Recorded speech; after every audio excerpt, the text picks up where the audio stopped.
అందరికీ నమస్కారం. బీఆర్ఎస్ కీలక నాయకుడు మాజీ మంత్రి హరీష్ రావు బీజేపీలో చేరబోతున్నారా?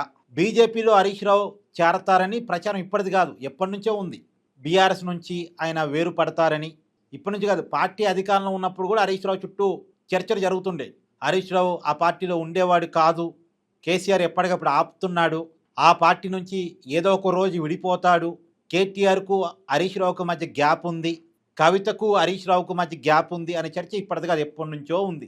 కాకపోతే ఈ ప్రచారం తప్ప రియాలిటీలో మాత్రం హరీష్ రావు బీఆర్ఎస్ పార్టీతో చాలా బాండింగ్గా ఉంటూ వస్తున్నాడు.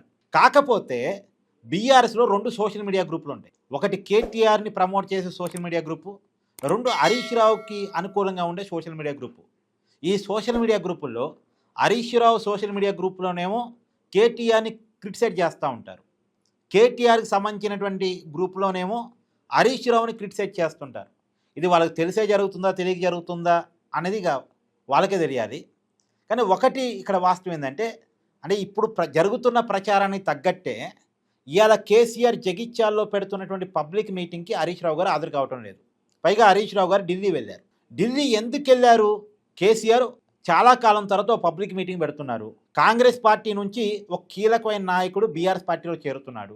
ఇలాంటి సందర్భంలో హరీష్ రావు ఢిల్లీ ఎందుకు వెళ్ళారు అంటే, బీఆర్ఎస్ పార్టీ చెప్తుందేమో కాళేశ్వరం ప్రాజెక్టు మీద హైకోర్టులో తీర్పు వచ్చే అవకాశం ఉంది, ఆ తీర్పు నెగిటివ్గా వచ్చే అవకాశం ఉంది, దాన్ని సుప్రీంకోర్టులో ఛాలెంజ్ చేయటం కోసం, న్యాయవాదులతో మంతనాలు చేయటం కోసం హరీష్ రావు ఢిల్లీ వెళ్ళారు అని బీఆర్ఎస్ పార్టీ ప్రచారం చేస్తుంది.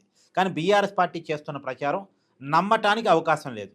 ఎందుకని లేదు అంటే, వాస్తవానికి తీర్పు వచ్చిన తర్వాత తీర్పు కాపీ పట్టుకొని ఢిల్లీ వెళితే నమ్మొచ్చు. తీర్పు రాలేదు, నెగిటివ్గా వస్తున్నది వీళ్ళు ముందే ఆలోచించి న్యాయవాదులతో భేటీ కావడానికి పోయాడట. మరి తీర్పు కాపీ లేకుండా ఎట్టబోతాడండి అసలు న్యాయవాదులతో భేటీ కావడానికి? సో బీఆర్ఎస్ చేస్తున్న ప్రచారంలోనే ఒక అబద్ధం ఉంది. మరి ఈ అబద్ధ ప్రచారాన్ని ఎందుకు చేస్తున్నారు? నిజానికి ఏదైనా కారణం ఇచ్చకపోతే ఈ కారణం ఇచ్చే ఢిల్లీ పోయాడు, పార్టీ ఆదేశాలతోనే పోయాడు, లేదా పార్టీకి చెప్పే వెళ్ళాడు అని చెప్పవచ్చు. కానీ బీఆర్ఎస్ చెప్తున్న రీజన్ నమ్మటానికి అవకాశం లేదు. కేసీఆర్ సభ పెట్టిన రోజు హరీష్ రావు లేకపోవటం, అదే రోజు ఢిల్లీ వెళ్ళటం వల్ల రకరకాల అనుమానాలు అయితే వ్యక్తమవుతున్నాయి. పైగా బీఆర్ఎస్ ఎమ్మెల్యేగా గెలిచి కాంగ్రెస్ పార్టీలో చేరిన డాక్టర్ సంజయ్ కుమార్ ఇందాక ప్రెస్ మీట్లో చెప్పాడు, హరీష్ రావుకి జీవన్ రెడ్డి చేరిక ఇష్టం లేదు అని చెప్పాడు. ఆయన చెప్పడానికి తగ్గట్టే జీవన్ రెడ్డి చేరిక రోజు కానంటే, జీవన్ రెడ్డిని పార్టీలోకి ఆహ్వానించే రోజు కేటీఆర్ఏ ఒక్కడే పోయి ఆహ్వానించాడు. తర్వాత ఈవెన్ జీవన్ రెడ్డి కేసీఆర్ ఫామ్ హౌస్కి వచ్చిన రోజు కూడా హరీష్ రావు లేడు. అంటే కేటీఆర్ జీవన్ రెడ్డి ఇంటికి పోయిన రోజు కానీ, జీవన్ రెడ్డి కేసీఆర్ ఫామ్ హౌస్కి వచ్చినప్పుడు కానీ ఎక్కడా కూడా హరీష్ రావు గారు లేడు. కాకపోతే హరీష్ రావుని సద్దు మణిగించడం కోసం కేసీఆర్ రంగంలో దిగి ఈ జగిత్యాల సభ ఏర్పాటును హరీష్ రావుకే అప్పచెప్పారనే ప్రచారం జరిగింది. హరీష్ రావు పోయాడు, జగిత్యాల ఒకసారి పోయాడు, నిన్న మొన్న పోయాడు 1-2 డేస్ బ్యాక్ అనుకుంటే వెళ్ళాడు.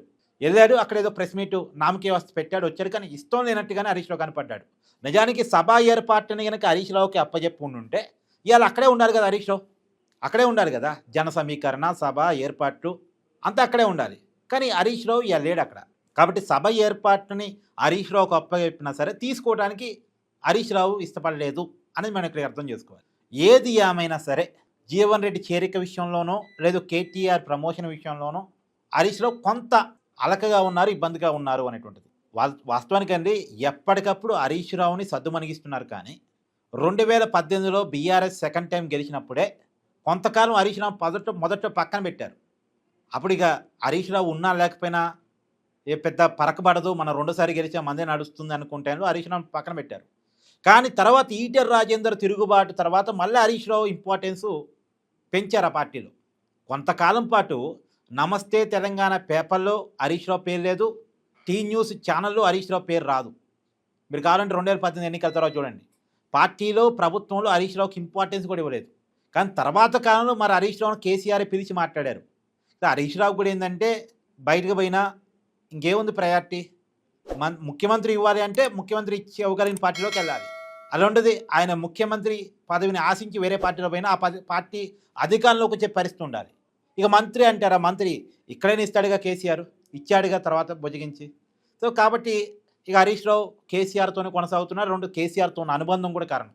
ఇప్పుడు హరీష్ రావు గ్యాప్ వల్ల కేటీఆర్తో కావచ్చు, కవితతో కావచ్చు తప్ప కేసీఆర్తో గ్యాప్ లేదు. కేసీఆర్తో ఒక మంచి రిలేషన్ ఉంది. మొదటి నుంచి కేసీఆర్తో కలిసి ఉద్యమంలో ఉన్న వ్యక్తి హరీష్ రావు. కాకపోతే ఏంటంటే కేటీఆర్ ప్రమోషన్ మేబీ హరీష్ రావుకి ఇష్టం ఉండకపోవచ్చు. కేటీఆర్కి ప్రయారిటీ ఉంటుంది. ఎందుకంటే కేటీఆర్ కంటే పార్టీలో సీనియర్ని కదా నేను.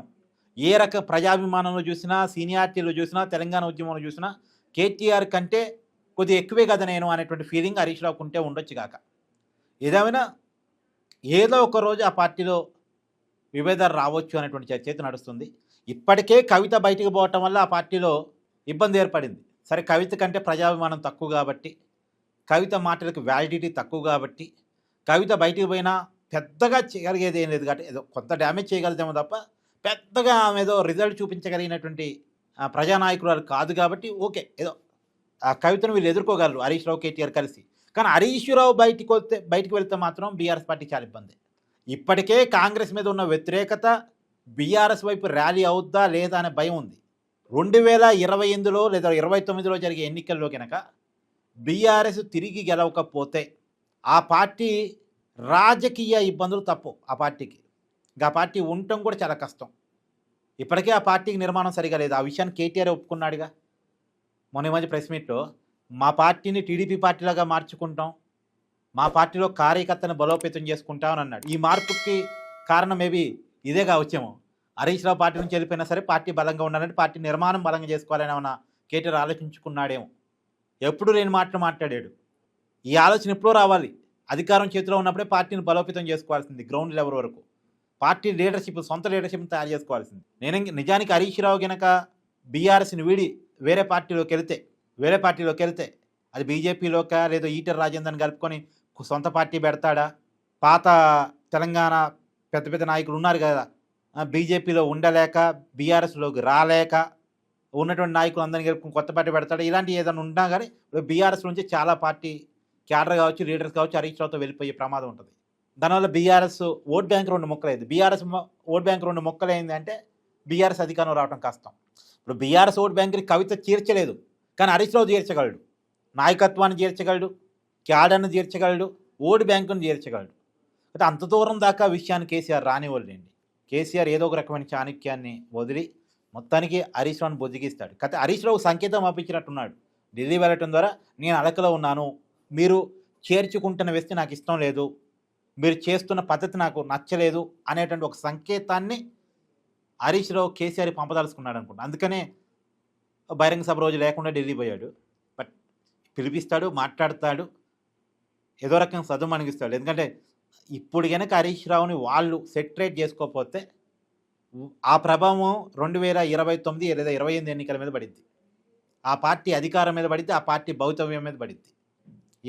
హరీష్ రావు బీజేపీలో చేరతాడా? చేరితే పరిస్థితి ఏంటి? లేదా కొత్త పార్టీ పెడితే పరిస్థితి ఏంటి? మీరేమనుకుంటున్నారు కూడా మీ అభిప్రాయాన్ని కామెంట్ చేయండి. Thank you.